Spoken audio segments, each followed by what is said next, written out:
Pessoal, boa tarde. A gente está tentando resolver alguns empecilhos de gestão de projeto aqui com esse dilúvio em São Paulo que acabou de ocorrer e nós perdemos um dos membros do time.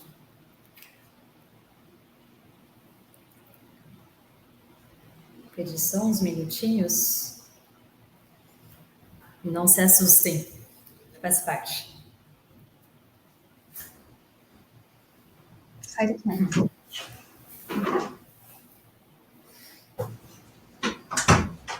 Perfeito. Acho que estamos completos agora. Ok. Então, nós tivemos nossos problemas aqui também para a gente se conectar, né? Para um pouco... A nossa experiência de gestão de projeto começou logo aqui nesse início de webinar. E eu queria dar as boas-vindas para todos que estão aqui, que aceitaram o nosso convite. A gente está fechando a nossa campanha de gestão de projeto da SNEF, a campanha que ocorreu nas últimas semanas. E por ser um assunto muito relevante, muito crítico para várias pessoas, tanto para cliente, fornecedores, parceiros, etc., a gente quis convidar aqui um escritório de advogado que é especializado em gestão contratual, o Tolentino Advogados. Então, eu sou a Muriel, eu sou responsável de projetos de operação e responsável comercial há mais de 10 anos em empresas multinacionais no Brasil. E eu gostaria que vocês se apresentassem aqui para a nossa plateia. Muito boa tarde a todos e a todas. Em primeiro lugar, eu queria saber se vocês me ouvem bem, Muriel. Sim. E a minha imagem está boa. Desculpa, eu tive uns problemas técnicos, então não sei quanto tempo eu demorei para entrar. Peço desculpas novamente. Você está perfeita, Cláudia. Pode começar. Ótimo. Em primeiro lugar, eu gostaria de agradecer o convite que nos foi feito pela SNEF, e aqui faço isso na sua pessoa, Muriel. É um prazer estar aqui para discutir esse tema que a gente gosta tanto. Bom, eu me chamo Cláudia Ferraz, tenho mais de 20 anos de experiência em resolução de disputas, com ênfase em contratos de infraestrutura. Sou sócia do Tolentino Advogados e, bom, reitero que é um prazer estar aqui hoje para trocar ideias sobre esse assunto que é tão complexo, né? Que é gestão de projetos. Espero que a gente possa contribuir de alguma forma em busca do aperfeiçoamento dessas melhores práticas. Muito obrigada. Boa tarde a todos, me chamo Daniel Bento, sou sócio da Cláudia aqui no Tolentino Advogados e sou um dos responsáveis pela área de litígio e principalmente para essa área de acompanhamento de obra e de contratos mais complexos. Boa tarde a todos, eu me chamo Leonardo, sou advogado do Tolentino Advogados há 7 anos já, trabalho na área de resolução de litígios e acompanhamento contratual. Esperamos que o webinar seja de muito proveito para todos, né? Aguardamos comentários de todos, perguntas no chat, espero que aproveitem. Exatamente, já esqueci um pedaço do roteiro aqui, que vocês podem comentar no chat, vocês podem colocar case da experiência de vocês. A gente está aqui com bastante gerentes de projeto, pessoas que trabalham com projeto, com alguns clientes, então é muito mais um bate-papo hoje do que uma apresentação formal, e a gente gostaria desse input, tá? No final da apresentação desse bate-papo, a gente tem também um espaço para responder perguntas, mas vocês podem fazer perguntas a qualquer momento para a gente orientar um pouco o nosso discurso também aqui. Então, iniciando esse webinar, a gente viu na nossa campanha as etapas de gestão de projeto, as principais etapas de gestão de projeto, desde a parte de contratação, planejamento, execução com monitoramento e encerramento. Isso é a vida de um contrato, vai aparecer aqui no próximo slide, e em cada uma dessas etapas a gente consegue aplicar umas boas práticas. Só que a gente vê no dia a dia que a realidade não é tão simples assim. Os projetos, eles são essenciais para nosso mundo atual. O mundo é muito dinâmico, muda muito rápido, e se você não se adaptar, você morre. O termo projeto vem de progicere, em latim, que é lançar adiante. Então, já tem uma noção de futuro. E o futuro é incerteza. E a gente vai ver aqui alguns números, Daniel, vocês vão colocar uns números oficiais sobre gestão de projeto que mostram que a realidade não é muito fácil, muitas vezes, em gestão de projeto.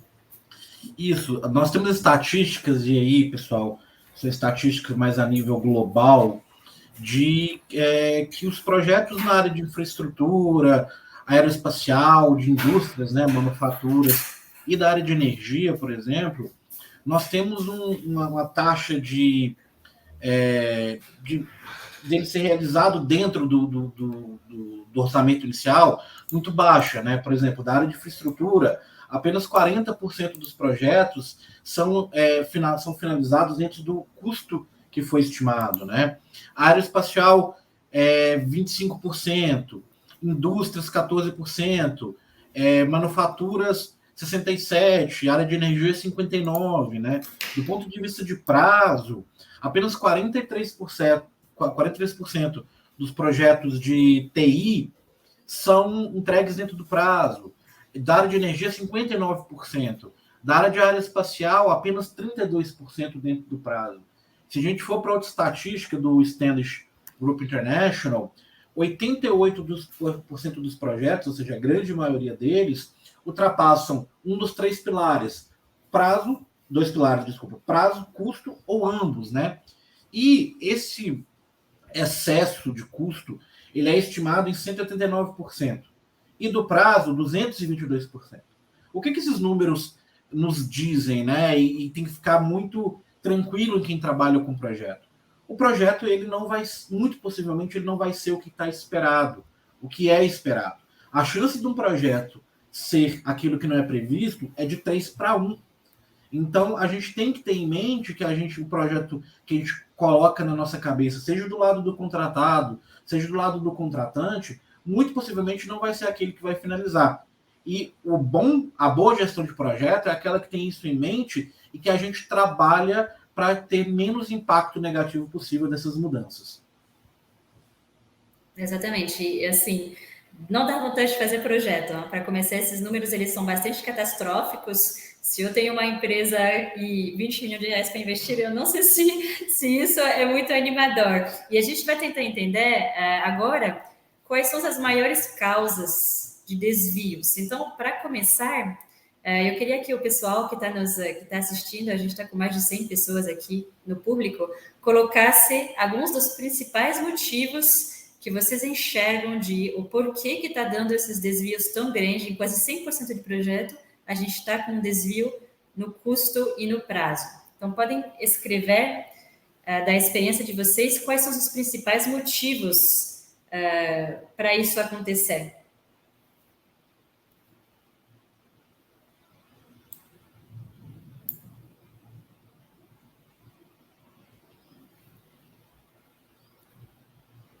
A gente consegue mostrar alguns motivos ali na tela? Passar dar um clique para aparecer no slide. 4 principais pontos na visão da SNEF, né, Muriel? Isso. Então, assim, da nossa experiência, o que a gente vê mais comum é a falta de detalhamento na parte de engenharia. Então, o Diógenes aqui acabou de colocar a falta de planejamento. Isso é muito comum, a gente receber uma engenharia que se chama de detalhada e que, na verdade, é uma engenharia básica, é uma engenharia conceitual, que não consigo ainda comprar realmente o tanto de materiais que eu tenho que comprar, eu não consigo estimar bem. Então, isso é um dos principais erros que a gente vê hoje. Um outro erro muito grande que a gente vai insistir bastante é a falta de planejamento. Não dá tempo de planejar. Assinei o contrato, estou contratando as pessoas e vamos que vamos. Isso é um problema muito grande. A gente está vendo aqui alguns comentários do pessoal, escopo inicial mal montado, definição, muita incerteza. A gente vê isso sempre. Estimativas de prazos e custos irreais. É sempre bom. Para ter esse payback, eu tenho que colocar, o time to market tem que ser muito pequeno, eu tenho 9 meses para fazer tudo, as compras, a instalação, os testes, tudo. O cliente sempre precisa rentabilizar o investimento e com isso ele vai ter uns prazos e uns custos muito enxutos, que muitas vezes não condizem com a realidade. A falha de comunicação em todos, assim, a maioria dos problemas que a gente tem na vida profissional, pessoal, é falha de comunicação. Eu achei que eu tivesse falado que a gente ia ter um problema, mas você falou com a pessoa errada. Isso é muito comum e a gente vai voltar sobre esse ponto.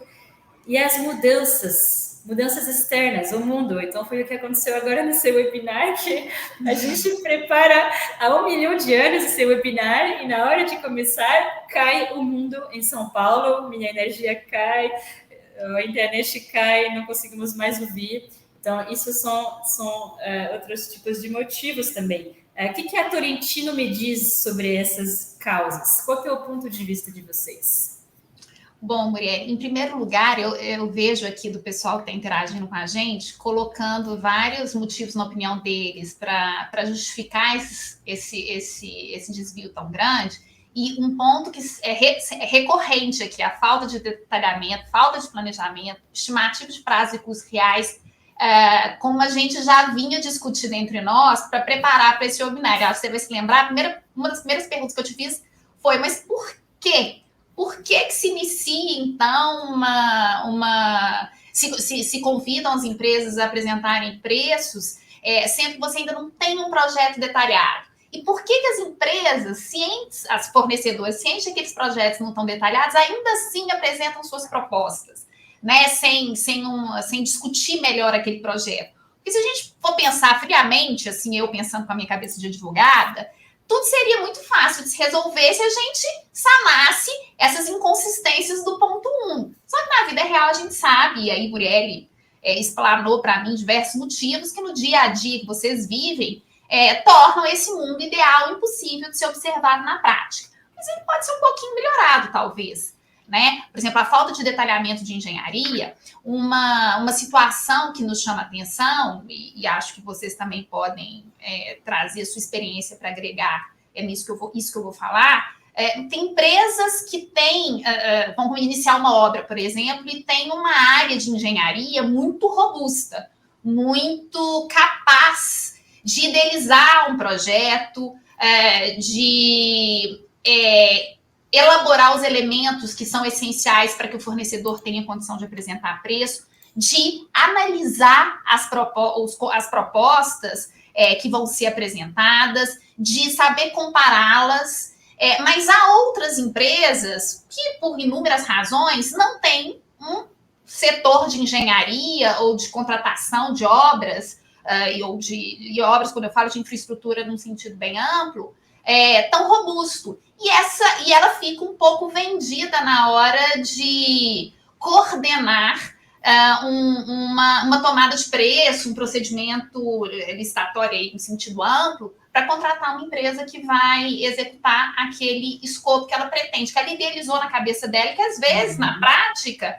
é muito carente ainda de especificação. De outro lado, o fornecedor, e a gente sabe que funciona assim, ele apresenta a proposta, ainda que num conceito que não é ideal para que ele apresente uma proposta com segurança, confiante em que no curso da execução do contrato, em algum momento, ele vai vir com os pleitos. O que não é bom para ninguém, porque tanto o contratante quanto o fornecedor querem executar o contrato da melhor forma possível, terminar o escopo e receber o que é justo pela execução daquele contrato.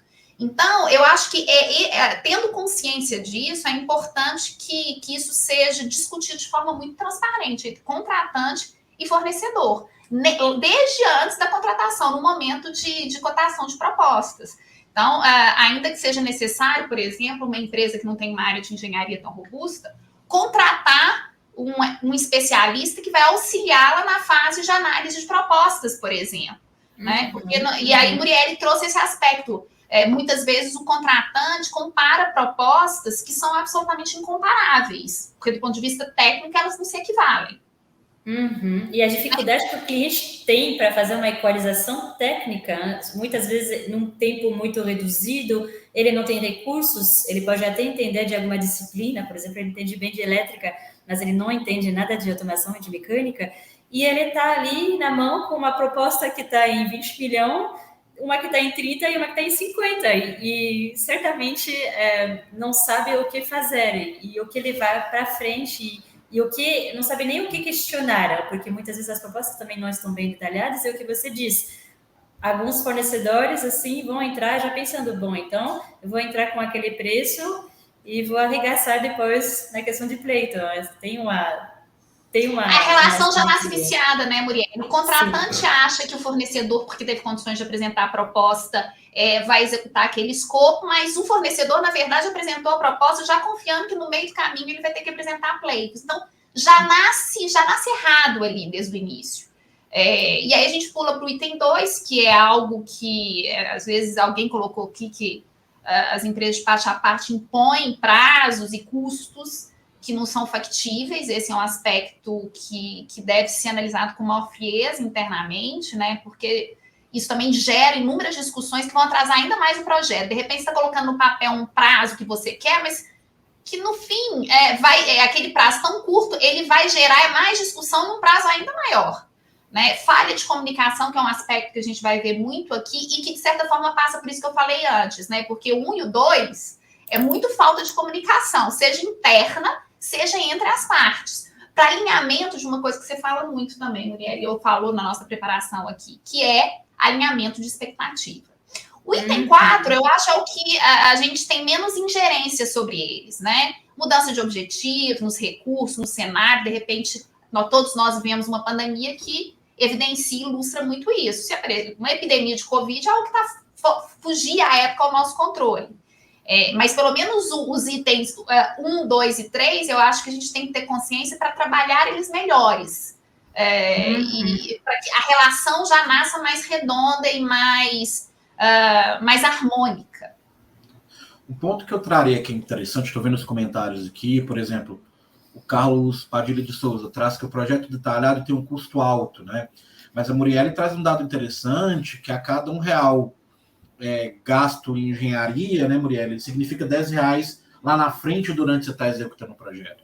Então, custo alto, eu entendo como relativo, né? Esse gráfico mostra para a gente isso. Se eu tiver uma alteração, uma correção de engenharia logo no início, ele se torna aí um custo muito menor durante o projeto, né? Por exemplo, a Valesca também colocou aqui, falha na precificação inicial dos contratos e na definição do escopo, né? Nós temos que entender que engenharia, tirando empresas de engenharia, o core business dela não é obra. As empresas trabalham com obra para expansão, ou outros setores, por exemplo, mineração, siderurgia, porque é meio que inerente ao campo de trabalho deles, mas a obra não é o core business, né? E aí nós temos uma de formação muito grande, porque eu tenho riscos que não estão mapeados. Eu não sei se meu contratante é avançado o suficiente, tem uma engenharia madura o suficiente para eu poder confiar que aquela expectativa que ele está me colocando nos projetos é expectativa execuível. E eu tenho duas formas de solucionar isso. Ou eu vou colocar um preço muito alto, né? Porque maior o meu risco, maior o preço que eu tenho que colocar para maior o meu aumento do preço para eu poder, se esse risco se efetivar, eu não tomar um prejuízo, ou eu já entro na obra muito rígido, que essa obra ela vai começar com pleito no primeiro dia, porque ela não é o que a gente pensava, né? Então nós temos um problema de alocação de risco de assimetria de formação, que ele é muito grande. E aí levamos um outro problema que nós vimos muito internamente. As áreas não conversam. Os suprimentos não conversam com engenharia, que não conversa com jurídico. Então, muitas vezes, o preço mais barato, na hora que você olha do ponto de vista técnico, ele é inexequível naquele prazo, naquele preço. Né? Ou naquela metodologia que está sendo colocada. E os riscos alocados, o meu jurídico vai lá e barra. Ele fala assim, olha, isso daqui é muito complicado a gente tratar. Nós estamos tomando responsabilidade para o contratante ou para o contratado muito grande. Então, é preciso ter uma harmonia. A nossa experiência mostra que, geralmente, essa falta de harmonia, essa falta de maturidade, geram a maioria dos problemas. Né? E a questão do timing aí, entre eu contratar a engenharia e ir para o projeto, nós estamos falando de nível Brasil, gente. Eu tenho uma taxa Selic hoje de 13%, 14%. Eu não posso ter dinheiro parado. Por que o empreendedor brasileiro vai investir para expandir o seu negócio? Muitas vezes, para o investidor, é mais fácil ele pegar esse dinheiro e colocar na renda fixa. Então, eu não posso ter dinheiro parado porque eu estou perdendo um meio financeiro. Então é muito importante a gente ter essa obra rápida. Obviamente não é um cenário ideal, mas é uma coisa que justifica pela nossa prática que a gente vê nesse dia a dia. Perfeito. O Diógenes aqui coloca no chat também alguns cases interessantes de falta de engenharia e suas consequências, né?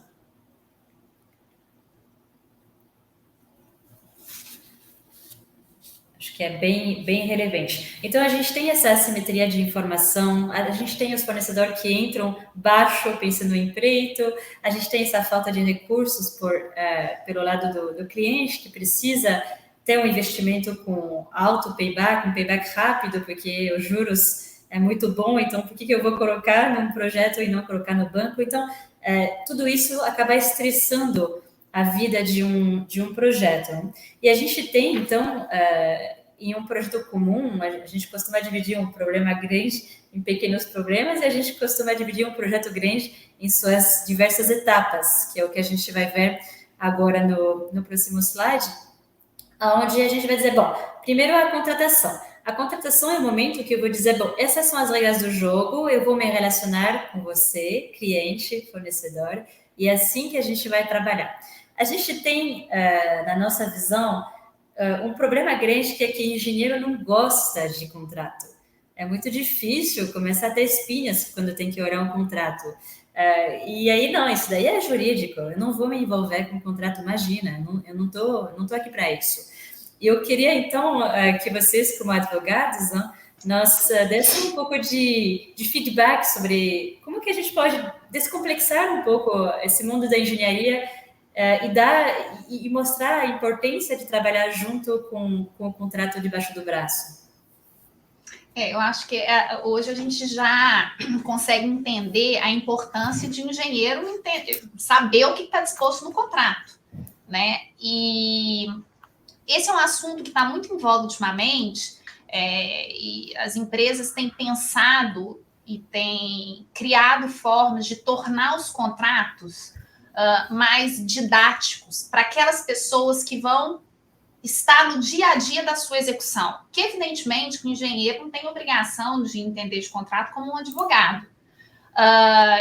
Mas você consegue traduzir o que está escrito no contrato de uma forma didática e objetiva, no limite do que é necessário que o engenheiro conheça para executar bem aquele contrato. Isso é tão importante que não é incomum em disputas reais a gente se deparar com situações em que, às vezes, a parte perde o direito que ela tinha porque, por exemplo, ela não observou o rito contratual previsto no instrumento assinado pelas partes para resguardar aquele direito. Um exemplo muito comum disso é a hipótese de caso fortuito e força maior. Geralmente, quando se verifica essas situações, os contratos preveem um determinado procedimento que a parte que se diz prejudicada deve observar para resguardar o seu direito sob pena dela perder aquele direito. Então, se o engenheiro que está lá na ponta não conhece esse mecanismo, como é que ele vai poder resguardar o direito da empresa? Né? Então, eu diria que a gente tem que superar esse preconceito com o contrato, e aí também fica um dever de casa para os advogados. Cada vez mais no direito a gente pensa em como descomplicar, né? Deixar o que é essencial de uma forma leve, de uma forma objetiva, que qualquer um consiga ler e consiga entender. Claro que as consequências jurídicas é outra questão, mas assim, o contrato, ainda que internamente, eu acho que é um dever de casa das empresas, elas têm que mastigar o que está colocado ali e difundir entre todas aquelas pessoas que vão trabalhar na execução do contrato. Isso é fundamental. Uma das formas que tem sido muito utilizadas pelas empresas para tornar o contrato mais inteligível é o que no ambiente jurídico se convencionou chamar de visual law. Nada mais é do que a aplicação de recursos visuais, de imagens, para transformar aquela linguagem, muitas vezes chata, né, jurídica, em algo mais didático para os engenheiros, né? Uma colher de chá para quem efetivamente vai aplicar o contrato, que não são os advogados, área técnica, área operacional.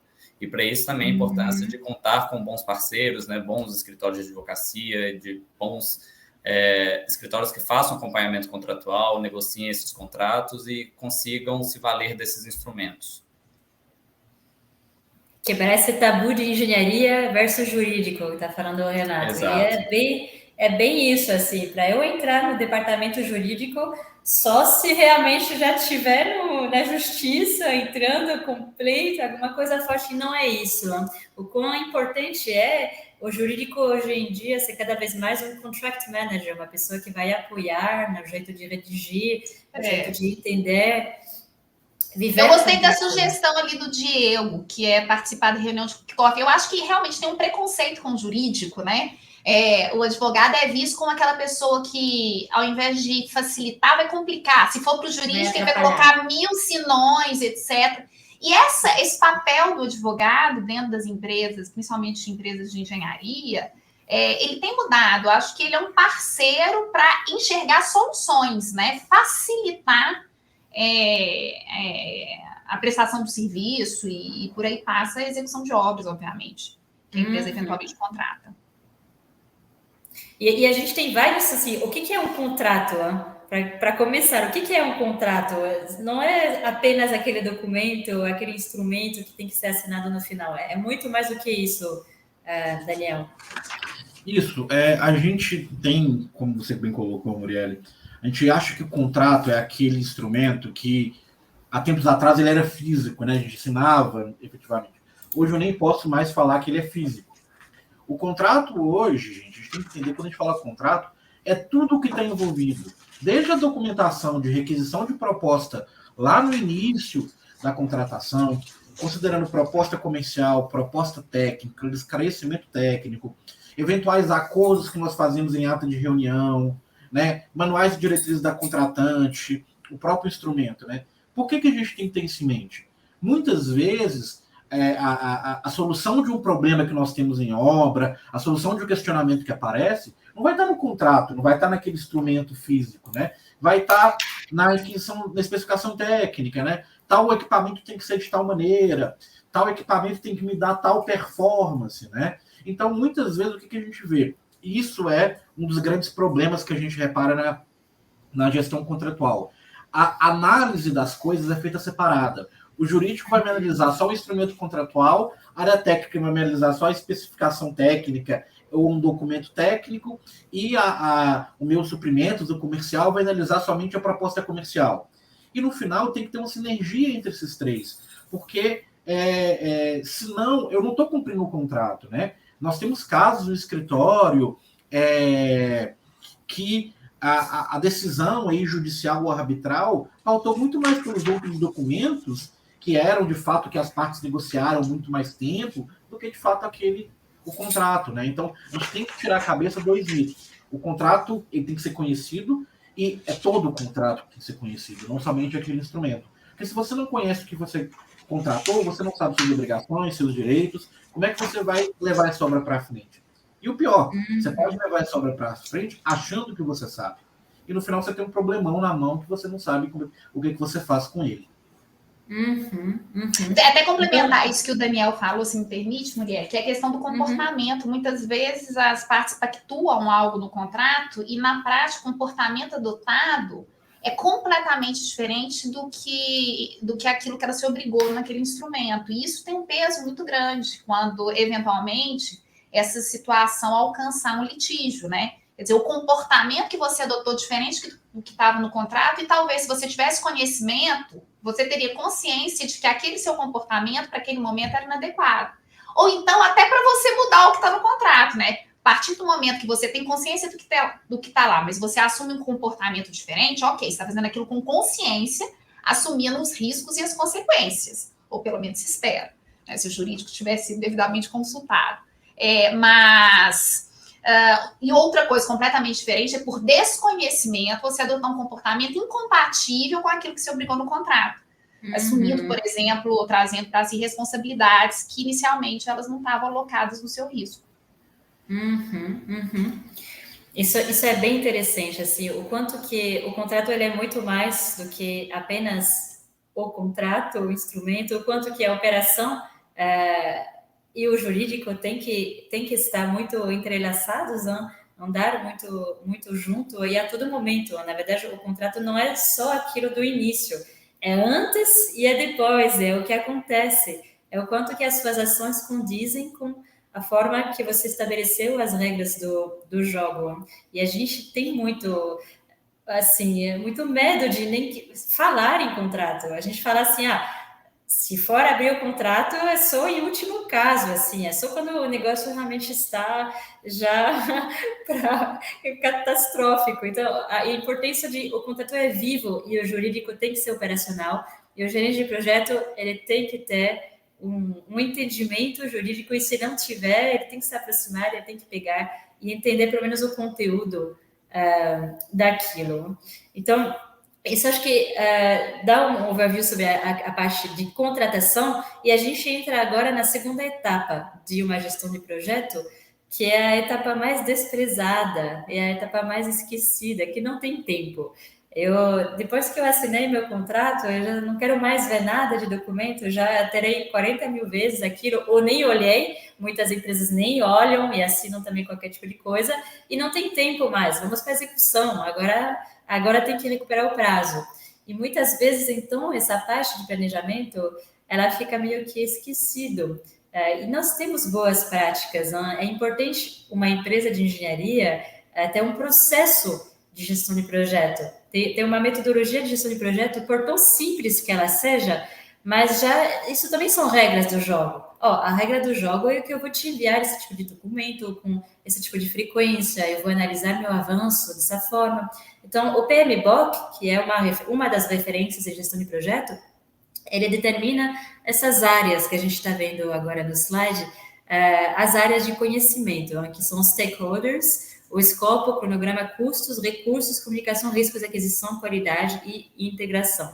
E para cada um desses tópicos, a gente consegue associar algum tipo de ferramenta, algum tipo de documento. A gente vai ver aqui que, assim, tudo parte da proposta, claro. Então, a proposta faz parte do contrato, a gente tem que ter uma noção muito boa da proposta, qual que é o escopo, quais são os limites, etc.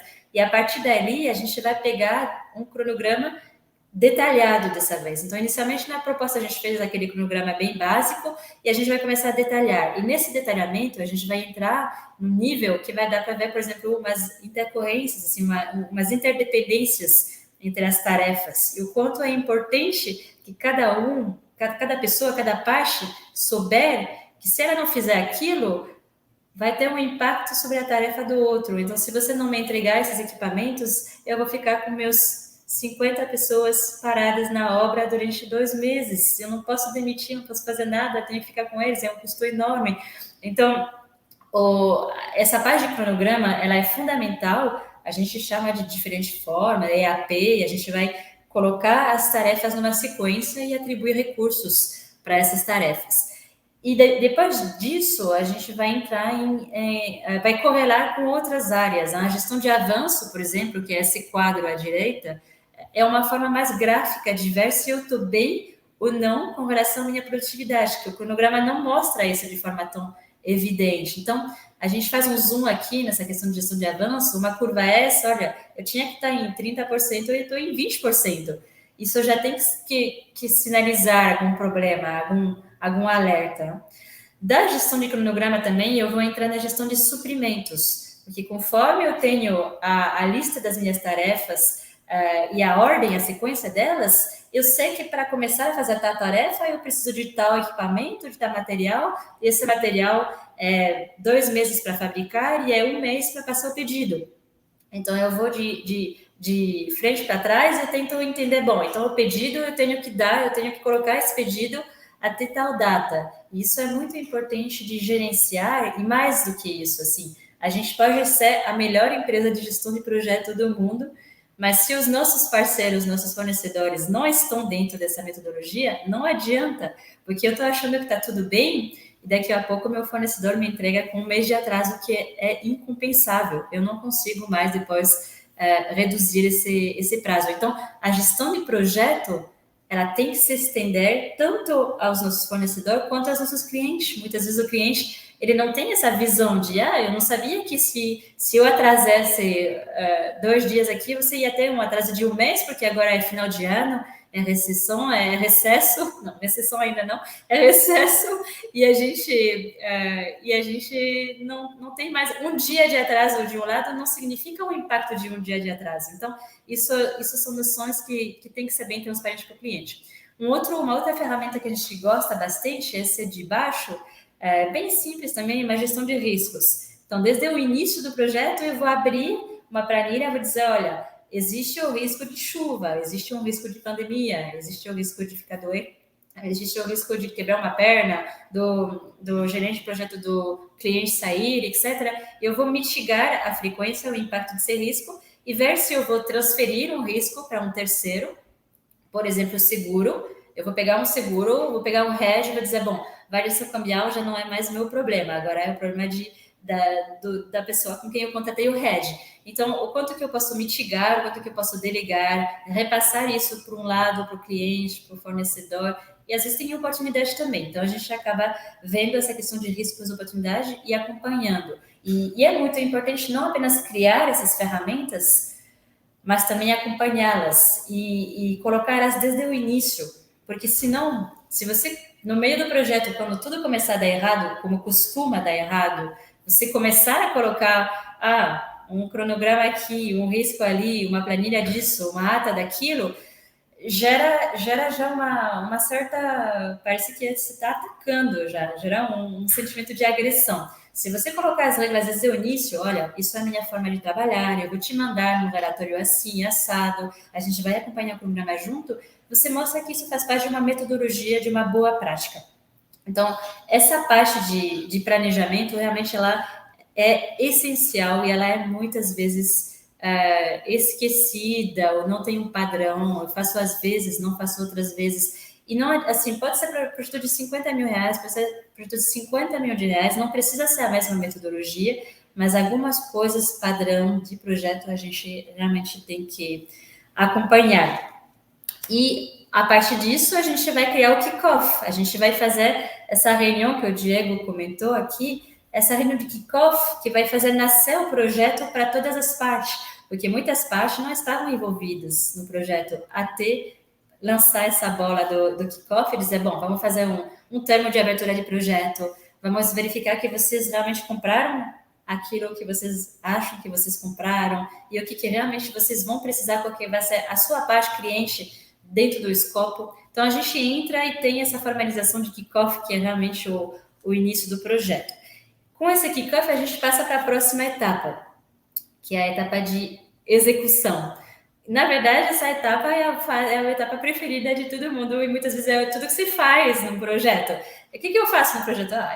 Eu assino o contrato e depois eu vou contratar as pessoas, eu vou comprar meus materiais, vou fazer a minha mobilização, vou achar umas repúblicas, colocar as pessoas, começar a passar os cabos, fazer a minha execução e etc.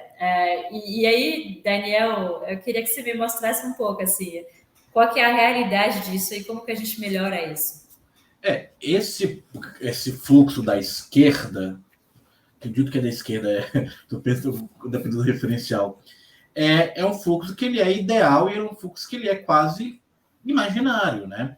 De tudo que a gente falou, pegar aqueles percentuais que a gente trouxe, a realidade é muito mais do gráfico à direita, né? Porque o contrato ele tem interferência com outra contratada, eu tenho fatos imprevisíveis, eu tenho insuficiência de recurso, eu tenho um aditivo que mudou o escopo, eu corrigi aquela engenharia que a gente falou mais cedo, que não estava amadurecida. Eu tenho uma penalidade, uma mudança de preço, eu tenho um pleito de um lado.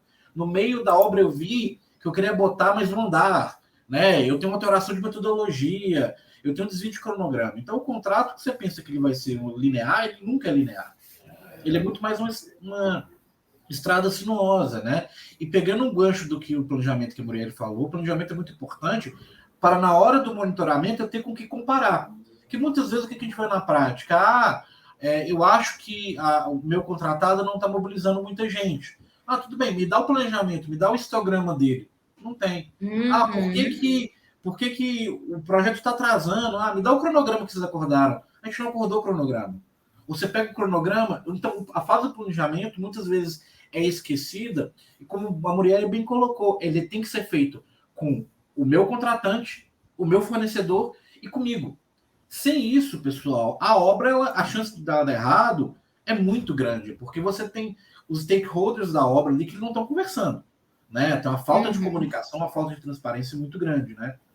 E a gente enxerga isso. O ponto que a Muriel bem colocou. Se eu não sei o que eu vou precisar, como é que eu vou me mover ou tentar corrigir uma falha minha? Não tem como. Eu não sei que o meu projeto é essencial. Eu não sei que se eu demorar, se eu não fizer meu produto, a aquisição do meu material hoje, pedir para a China fabricar, eu perdi minha janela de oportunidade. Eu vou ter uma janela daqui 2 anos.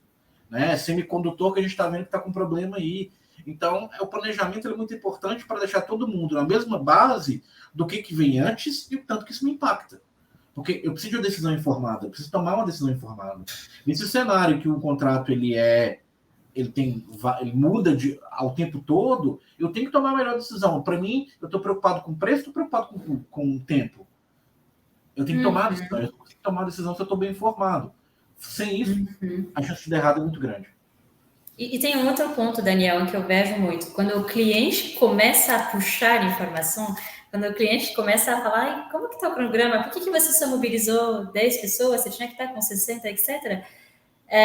Muitas vezes é que a gente faltou de proatividade. Se você já chega para seu cliente desde o início e fala, olha, eu vou seguir isso, vai ser dessa forma aí, se eu não fizer dessa forma, eu vou fazer de outra forma, vou remanejar, etc., ele, senta e respira. Se o cliente começar a não ter informação do que está acontecendo, se é normal, se está dentro da normalidade ou não, começar a ficar em cima e a pedir mais coisas e a pedir que você siga até que a metodologia dele. Então, se você não tem a sua metodologia e se você não colocar isso na mesa desde o início, o risco também é que você vai ter que seguir a metodologia que o cliente quiser e ele vai acabar sendo o gerente do seu projeto e você perde muita autonomia, muita força, porque você tinha uma estratégia e de repente você vai ter que adoptar uma outra. Exatamente. E a gente então vai entrar um pouco agora nessa questão de registros, né? Então, nós fizemos nosso planejamento, temos uma certa quantidade de ferramentas para acompanhar. E durante a execução, em paralelo com essa execução, na verdade, a todo momento, a gente tem que ter um time capaz de fazer esse monitoramento.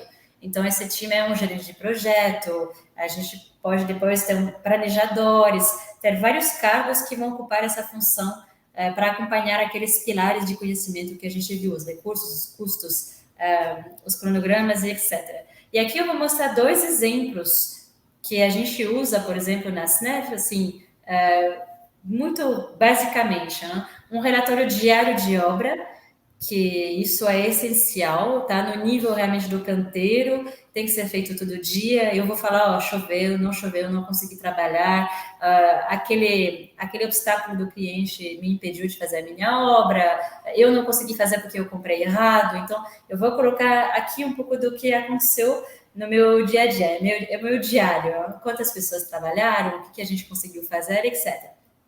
E outro, que é esse do meio, que é um relatório semanal, que pode ter várias formas, pode ter fotos, pode ter uma curva de avanço, mas ele fala, olha, eu fiz isso, não consegui fazer aquilo, eu tenho umas datas importantes que você, cliente, vai ter que respeitar.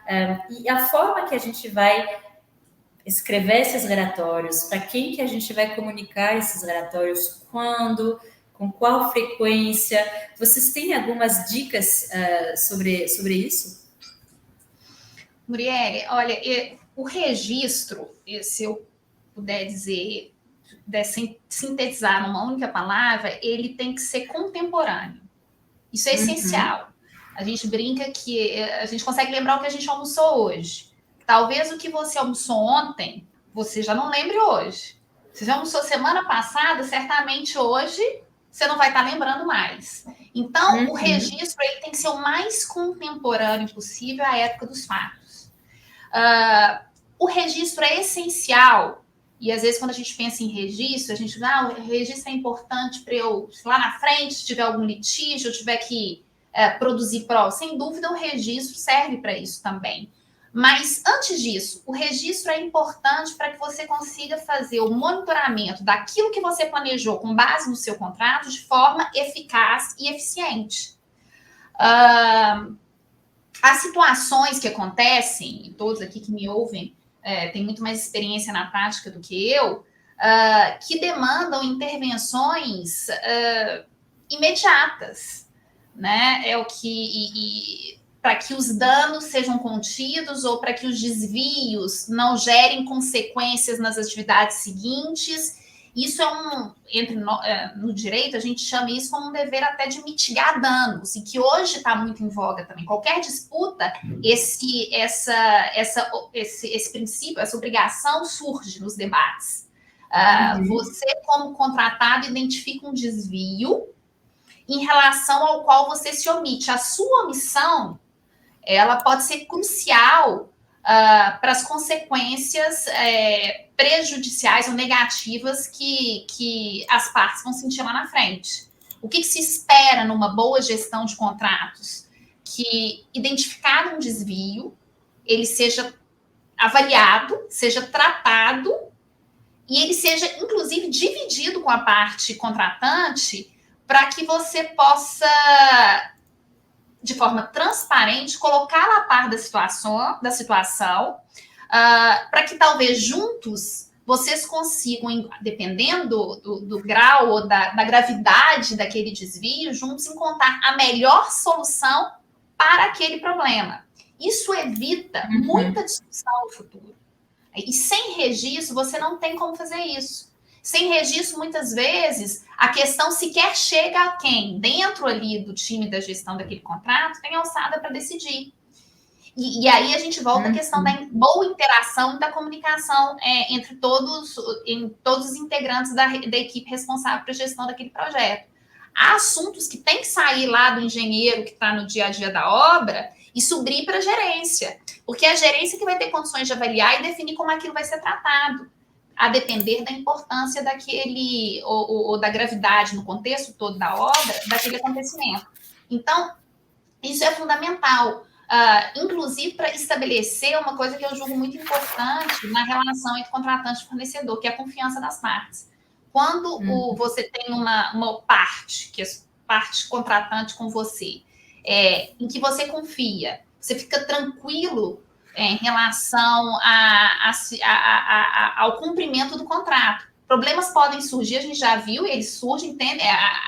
O normal é que, infelizmente, eles surjam no curso da execução daquele contrato, mas eles precisam ser tratados, né? Não adianta você fechar o olho para o problema que ele não vai deixar de existir.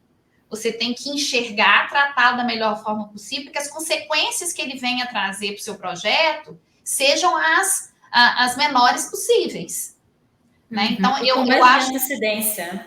Você comunicar isso o quanto antes também, porque a gente viu aquela curva, o quanto antes a gente comunica, provavelmente o custo de fazer uma modificação é menor. Com certeza. Eu tenho situações que eu me lembro, um caso aqui que esse me marcou muito, que eu estava na audiência de instrução, quando os engenheiros estavam sendo ouvidos, a minha cliente virou para mim e falou assim, agora eu entendi o que aconteceu. Então, o entendimento dela somente foi possível naquele momento pela falta de registros que eles tinham até chegar nesse momento.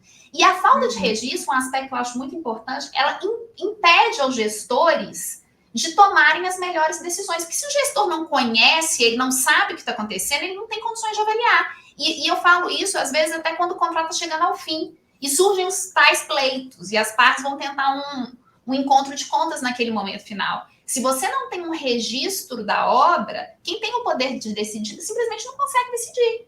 E às vezes ele vai para um litígio em que no final das contas ele perde, porque ele não tinha razão e as evidências mostraram que ele não tinha razão, mas ele só ficou sabendo disso naquele momento e de repente ele ficou 5 anos, às vezes mais, brigando por uma coisa que ele podia ter resolvido lá atrás. Então, conhecimento, eu acho que é fundamental para a gestão de projeto. Se pudermos dar outra dica também, né? Não só em fazer os registros, mas em como fazer esses registros, né? Uma ideia que a gente pode colocar na cabeça é sempre fazer os registros pensando que eles vão ser utilizados daqui 5 ou 10 anos, como de fato muitas vezes são, né? Porque tratamento desses pleitos, muitas vezes, ele é arrastado no tempo, ele é apresentado, às vezes, após o encerramento do contrato, né?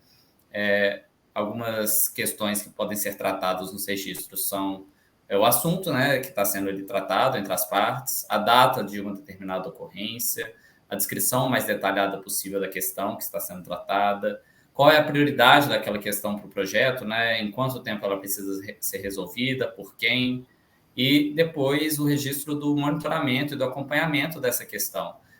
Como que isso ficou nos próximos dias, isso pode ser feito, por exemplo, no meio do relatório diário de obras, né, que vai ser diário, por meio dos relatórios semanais, por meio de relatórios mensais, qual foi a solução dada àquele problema ou àquela questão, e em que data que essa solução também teve lugar, né?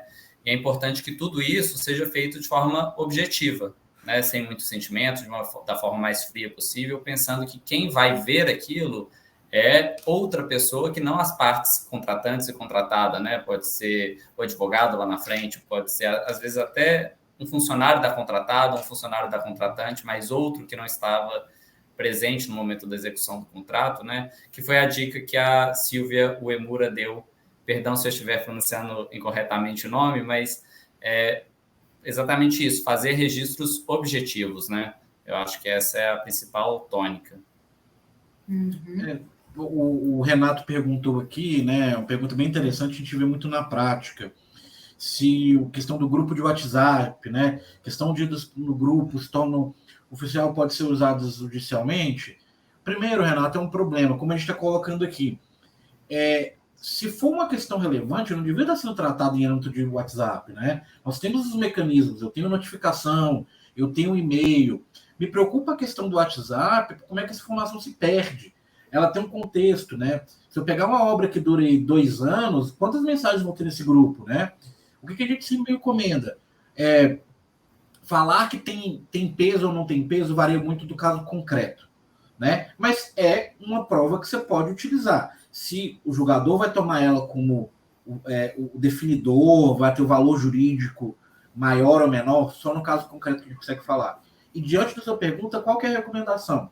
Se é uma questão relevante que merece ser decidida, merece ser colocada, notifica, coloca na nota de reunião, coloca no RDO, conforme acordado entre as partes hoje, e mudamos a metodologia, ou tacamos tal frente, porque o WhatsApp não é objeto de registro. A Muriel está trazendo aqui a experiência do SNEF, experiência bem interessante e relevante, dos mecanismos que nós temos para registrar as coisas. Eu tenho que utilizar esses mecanismos, né? Porque pensa como a gente olhando de fora, como o contratado olhando de fora, um terceiro olhando de fora. Ele não vai conseguir entrar no seu WhatsApp para saber que tem essa informação, né? Mas eu tenho lá todos os RDOs da obra, todos os relatórios semanais, todos os relatórios mensais, todas as reuniões. A obra, para mim, é o que está escrito ali. Se eu começar a pensar que tem outros registros ali, eu não vou conseguir ajudar meu cliente, eu não vou conseguir analisar um pleito, porque você acaba tendo vários registros que não são interessantes, né? Que desvirtuam os bons mecanismos como esse que a Muriel trouxe. Uma coisa que eu queria só acrescentar, a importância de a documentação também ser gerada e mantida de forma organizada, né? Porque não adianta nada você também fazer, ou adianta muito pouco, você fazer um tanto de registro e eles estarem lá dentro da empresa, simplesmente existem, mas se você precisar de procurá-lo, você não consegue localizar facilmente, eles não estão separados por assunto, nem por ordem cronológica. Eu sei que a gente às vezes fala muito do que seria o ideal, né, na visão do advogado. É tudo muito certinho, né, com numeração, ordem cronológica, mas é algo que seja o mais próximo possível disso. Porque também, se você tiver lá um container cheio de documentos bagunçados, misturados de várias obras, isso vai ajudar muito pouco. Aqui tem 2 perguntas interessantes antes de a gente passar, porque essa interação é aquela faz esses encontros serem interessantes. Da Daniele Faraziade, como é que a gente lida com empresa resistente e formalizar, e do Guilherme Sotini, que isso é a parte de recusar assinar o RDO. Olha, a primeira coisa, eu tenho um problema aí que é um problema, desculpa a expressão, até de maturidade. Você assina que você tem ciência do RDO. Você pode colocar, olha, estou assinando RDO, mas discordo por causa disso. não concordo com esse registro, né? E a questão da cultura, essa cultura tem que ser mudada. O fato de você não notificar, não colocar no RDO, não quer dizer que o problema não aconteceu. E o pior, né? Como é que esse problema vai ser interpretado lá na frente se não tem registro? Se a parte se recusar a assinar o RDO ou qualquer outro documento, eu mandaria um e-mail de notificação, olha, fulano de tal se recusou, porque a gente tem que lembrar, gente, a falta de registro não faz que o problema desapareça. Ele magicamente não some, infelizmente. Então ele vai continuar lá, só que a gente não vai ter um registro fidedigno, que pode ser a meu favor ou contra mim. Como é que, se tiver um problema, eu soluciono isso depois? Né? É difícil a gente imaginar que, infelizmente, essa cultura ainda acontece, mas eu registraria, eu tenho que registrar. Né? E seguir o que está no contrato, né, que é o Diego que está colocando aqui. Isso. No contrato, que é não só o contrato, mas as propostas, etc., você pode ter já a regra do jogo da comunicação. Então, vai sair essa interlocutória, a gente vai ter, por exemplo, nós colocamos isso nas nossas propostas. Olha, a forma que eu vou comunicar com você é com esse relatório semanal, é com esse relatório diário. E se não tiver resposta em 48 horas, eu considero que você está de acordo. Então, é importante também seguir aquilo que a gente definiu dentro do contrato.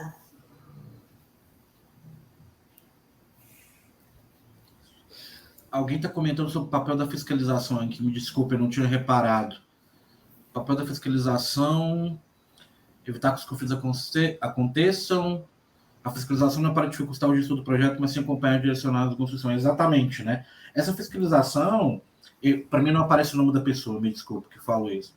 O ponto é exatamente a gente utilizar tudo que a Muriel está trazendo, que a gente está falando de importante, né? É um terceiro contratado para monitorar a obra, para acompanhar, para dar o andamento necessário, né? A depender do escopo da obra, a fiscalização é essencial. Ela tem que ser imaginada, esse custo tem que ser embutido no contratante. E eu tenho que ter uma fiscalização também por parte da contratada, né? Não é só o contratante que tem que fiscalizar, a contratada também. Então o comentário é super pertinente. Uhum.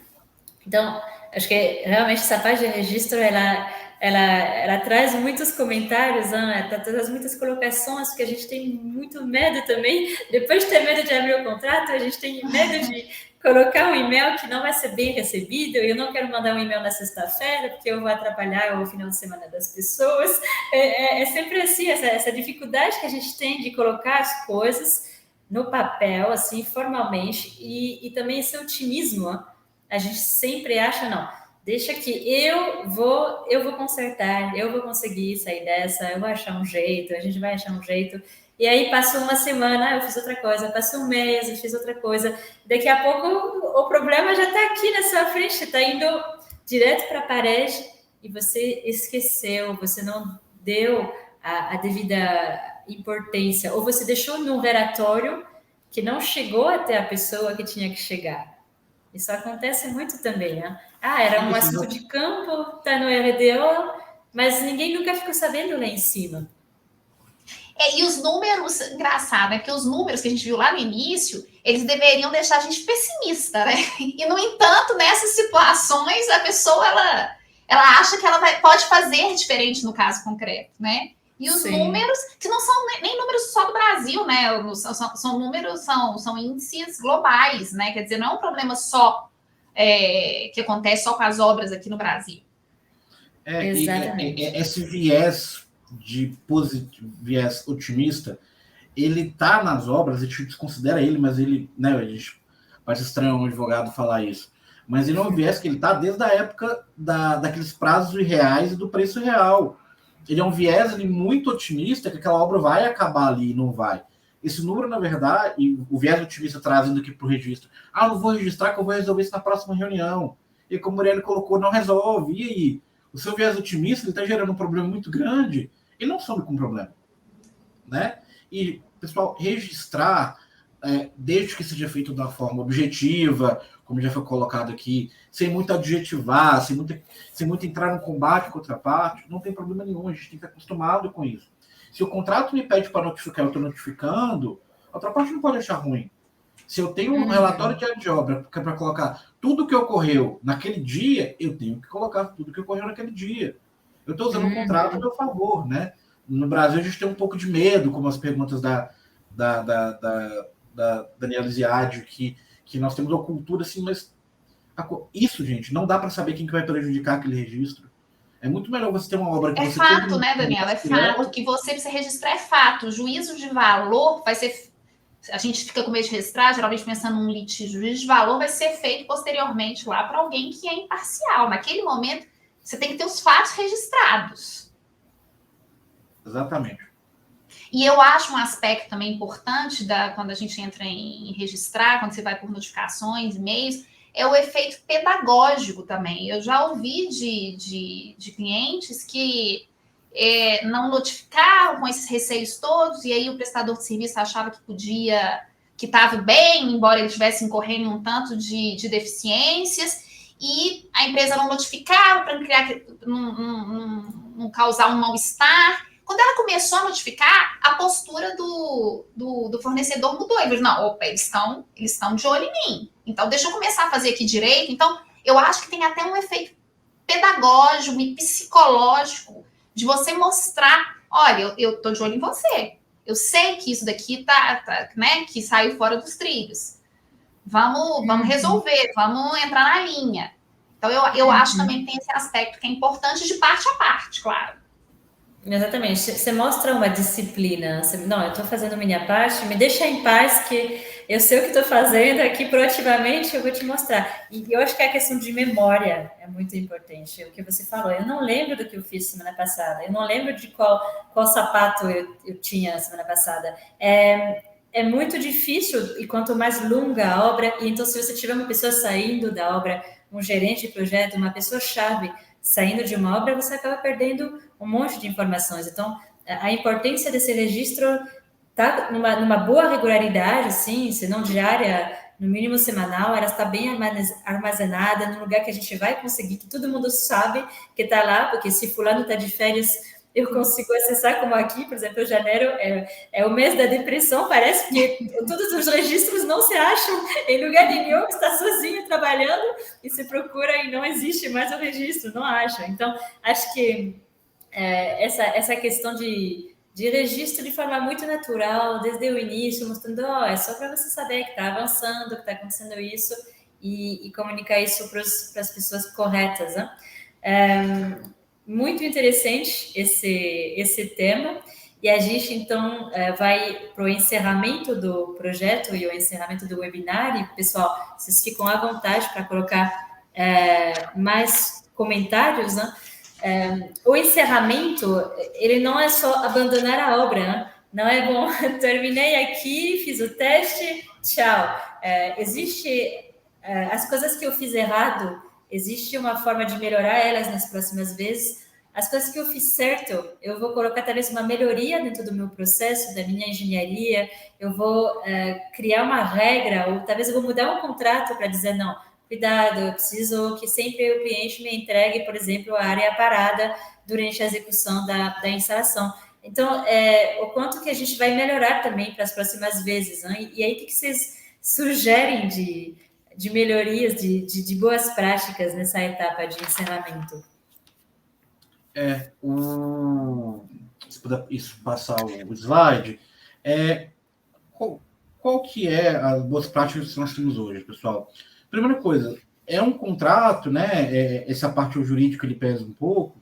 Vamos dar o encerramento devido, né? Vamos formalizar o encerramento dessa obra com tempo de entrega, quando que ela foi recebida, em que condição, né? Fazer um registro fotográfico, exatamente nessa questão também de manter os registros, né? Que é importante. Não adianta nada eu ter tudo registrado, que a gente falou muito agora de registro, e ao final dessa obra, desse contrato, eu não tenho um databook, né? Eu não tenho esses registros organizados, de forma separados por assunto, por tipo, que eu possa, se for necessário, ir atrás desse registro. É muito comum lá, eu estou instalando equipamento, talvez a forma que eu instalei, o equipamento não está funcionando da forma devida. Quando é que eu vou ver a forma que eu instalei? Vou nos registros, vejo como é que eu instalei. Então, ter um databook da obra, ele é essencial, né? A maioria dos clientes que a gente vê, a gente tem um HD, né, externo, com a obra, tudo separado, as caixas, os e-mails trocados, todas as cópias dos RDOs, das atas, toda a documentação referente ao contrato, né? O registro de lições aprendidas é o que para a gente mais funciona, né? tanto do ponto de vista jurídico como operacional. Uma cláusula do contrato ela não foi colocada em prática, né? Eu não consegui notificar naquele prazo que estava sendo previsto. É impossível eu ter esse nível de acompanhamento. Ou, olha, o que foi pedido aqui na requisição de proposta, infelizmente não dá para a prática, né? Então, vamos coletando o que esse contrato pode ser melhorado, tanto do lado do contratante quanto do contratado, e aplicar nas próximas, né? A gente está em evolução, as empresas estão em evolução. Não adianta nada eu ficar repetindo os erros, se eu já sei que eu estou repetindo o erro, né? E aí, que é muito importante também, as lições aprendidas, do lado do contratado e do contratante, que no próximo processo de concorrência, você possa opinar. A Marielle, por exemplo, olha, Daniel, esse aqui que você está pedindo, na nossa experiência no contrato anterior, não deu certo. Por causa disso, disso e daquilo. Eu vou sentir uma confiança muito grande na Marielle, ela sabe o que ela está falando e uma relação de parceria ali muito maior. Então, lições aprendidas é o que mais está funcionando, a gente vê que funciona na prática. E, obviamente, gente, levantar os possíveis pendências de parte a parte, no sentido mais de transparência mesmo. Não adianta nada. A obra acabar, eu fazer um termo de encerramento, 3 anos depois eu tomar ação judicial. Mas você podia ter vindo conversar comigo, você podia ter apresentado esse pleito quando acabou a obra, né? O contratante também. Então, levanta o que tem possível para a gente fazer um encontro de contas, para a gente negociar, encerrar esse contrato da melhor forma possível, visando sempre manter a parceria, manter a relação comercial a mais transparente e parceira possível, né? E, pessoal, lembrando uma coisa muito importante aqui. Apesar da obra ter acabado, o contrato não acabou. Então, eu tenho várias garantias, obrigações aí que perduram depois do contrato. A garantia de solidez da obra, obrigação de confidencialidade, obrigação de proteção de dados, propriedade intelectual, a entrega de documento de quitação trabalhista, ambiental, tributária, tudo isso eu tenho que ficar no mínimo 5 anos, porque tem questão tributária, tem questão trabalhista, então isso tudo tem que ser registrado. Apesar da obra ter acabado, as obrigações não. E muita gente se esquece disso. Muita gente se esquece de notificar o contratante que cumpriu as obrigações trabalhistas, ou de manter a confidencialidade, proteção de dados, propriedade intelectual. Infelizmente, a gente vê que isso é muito esquecido. Perfeito, perfeito. Eu queria, assim, para todos que estão ainda no webinar, né, acho que a gente está com quase 150 pessoas, e para nós aqui, entre nós, concluir sobre, se a gente tivesse que escolher alguma coisa, assim, resumir o que a gente falou hoje, o que a gente sai levando para a nossa vida, do que é importante com relação à gestão de projeto. Vocês podem escrever no chat também, que me interessa bastante ver o que está sobrando desse conteúdo. Olha, do nosso lado, eu sairia com algumas ideias chaves, assim. Ter conhecimento, manter uma boa comunicação, guiar pela transparência e registrar. Para mim, esses são os pilares de mais do que uma boa gestão de projeto, para se construir uma boa parceria, que no fim das contas é o que todas as empresas buscam, né? Fidelizar os seus clientes. Então, e passar por dificuldade juntos, talvez não tenha nada melhor no mundo para fortalecer o relacionamento. Exatamente. Na verdade, né? Porque uma empresa que não teve, vamos supor, um projeto perfeito, que não teve nenhum empecilho, ok, entregou, tá legal. Agora, uma empresa que teve um monte de problemas, que teve dilúvio, que teve pandemia, que teve um monte de problema material que não estava chegando, e a China, isso, aquilo, e apesar disso, sempre foi proativa em me mostrar os acontecimentos, em abrir tanto as falhas delas, quanto as falhas, os problemas mercadológicos, do que estava acontecendo no mundo, que você está bem conectada, e que pudesse me propor algumas escolhas, algumas opções, baseado no meu interesse como cliente, porque às vezes a gente está errando no direcionamento também. Eu acho que o mais importante para o meu cliente é o preço. Ele falou que ele não tinha R$1 a mais para gastar, então não vou nem propor para ele. Mas, de repente, se eu vou atrasar um mês a entrega do projeto dele, vai deixar de produzir algum produto, vai perder concorrência, vai perder pedidos de compra que ele já assinou com o cliente. Isso não é... A gente não está falando de R$200 mil, a gente está falando talvez de R$200 milhões. Então, eu acho que a gente tem que ter um foco comercial muito grande sempre. Cliente, o que você quer, o que é mais importante. Você não vai poder ter tudo. Em caso de problema, a gente não vai poder manter o escopo igual, o prazo igual, o custo igual. Isso não acontece. Você vai ter que sacrificar ou você vai ter que diminuir algum desses três. O que você escolhe? O que é mais importante para você? E eu acho que a gente consegue achar um meio termo e reequilibrar o contrato também dos dois lados, né? Porque também não adianta eu matar o meu fornecedor porque a carga está enorme, eu não estou pagando nada e tem muitos imprevistos, mas eu me recuso a pagar qualquer coisa ou a fazer qualquer concessão, a fazer até qualquer compromisso, né, com ele. A gente quer recorrência, tem que criar essa relação e mostrar, olha, eu estive aqui, eu te mostrei as melhores opções, a gente fez o melhor pelo cenário que nós tínhamos na época e junto, então, a gente consegue ter outras dificuldades, outros desafios e entregar dessa forma. Eu acho que isso é uma relação que a gente consegue criar. Exatamente. E aqui no chat tem pessoas que têm outros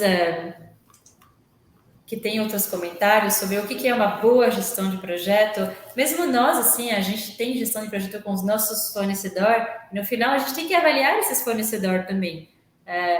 A gente está no meio.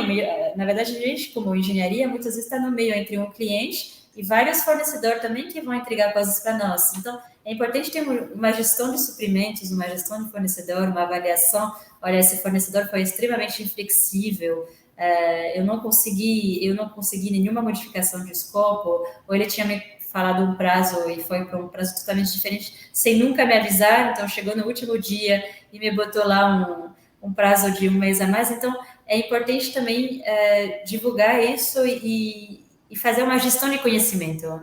A gestão de conhecimento é o que sobra disso tudo.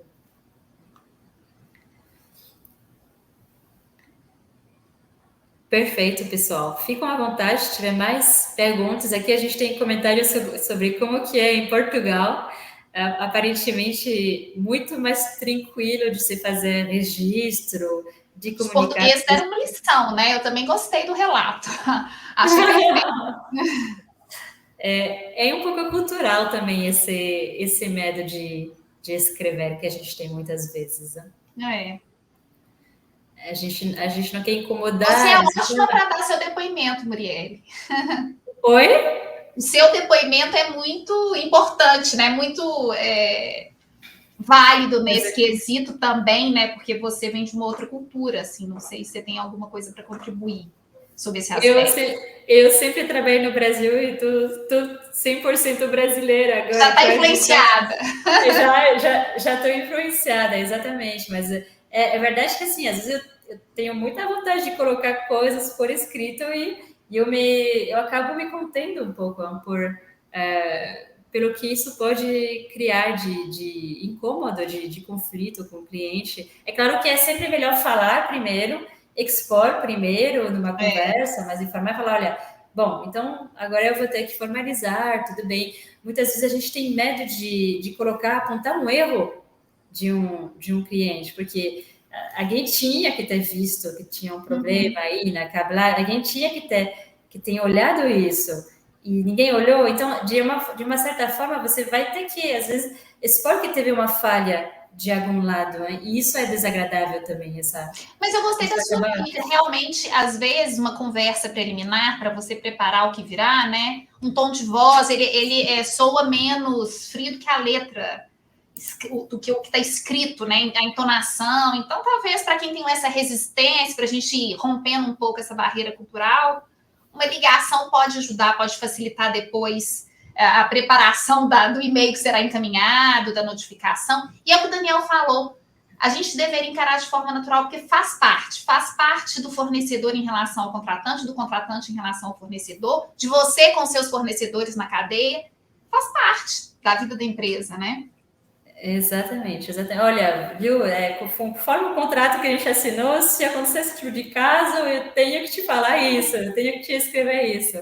Então, acho que é isso. A gente tem que descomplexar um pouco não ter medo de contrato, não ter medo de falar com as outras áreas, não ter medo de falar com o cliente, de falar, olha, o que eu tenho previsto por aquele valor, que é sempre um valor muito enxuto, porque eu estou numa concorrência muito grande, que você não tem dinheiro, que você quer payback, etc., é aquilo.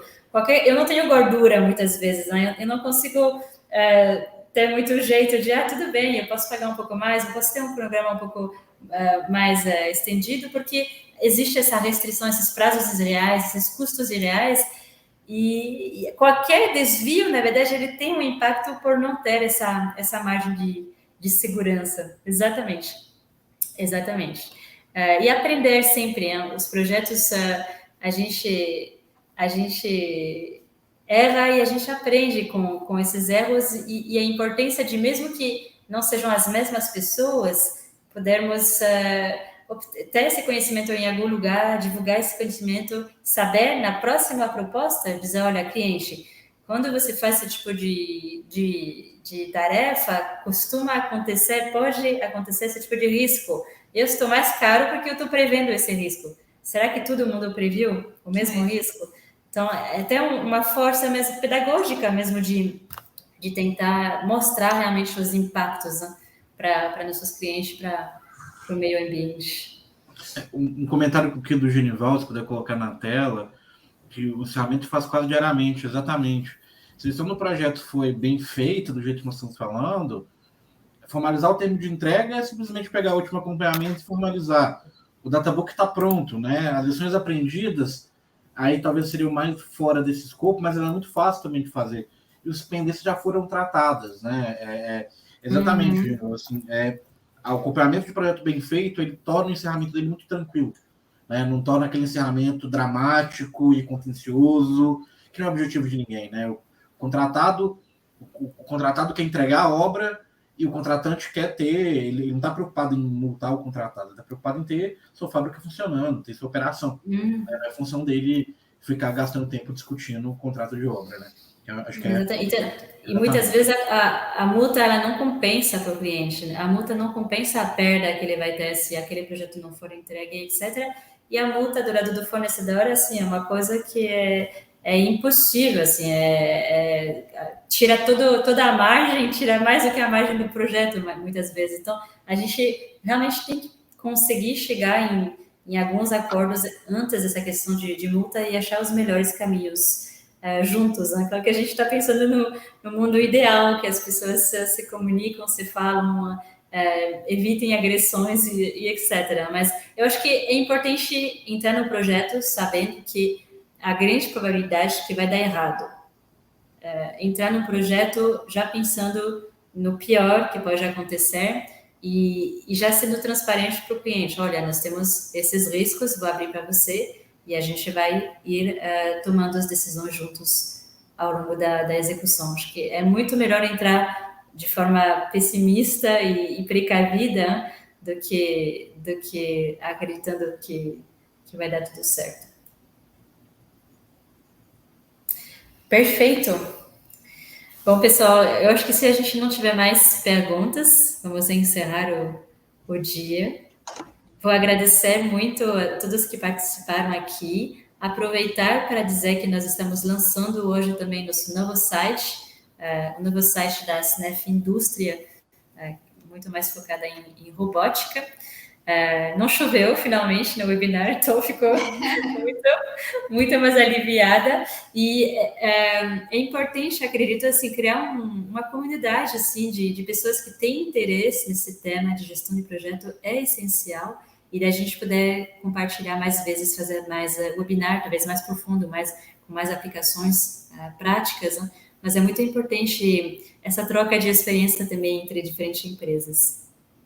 Isso é ótimo, porque faz a gente perceber que as nossas impressões não são só nossas, né? Elas são comuns a maior parte das pessoas que estão envolvidas nisso. É o que a gente viu aqui hoje.